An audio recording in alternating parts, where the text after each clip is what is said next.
प्रदूषणाचा अंदाज आलाय का याच्यावरून? मला अंदाज आहे आणि त्याबद्दल सहानुभूती आहे, संवेदना आहे, म्हणूनच मी आलेली आहे.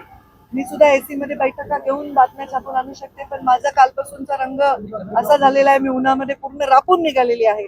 आणि उलट एवढी हीट वेव्ह असताना देखील मी माझा शब्द पाळायला इथे आले, कारण सुधीर भाऊंना मी शब्द दिला होता. सुधीर भाऊंनी सभागृहात लढा दिला होता आणि सुधीर भाऊंना आश्वासन दिलं, सभागृहात ते पूर्ण करण्यासाठी आलेली आहे.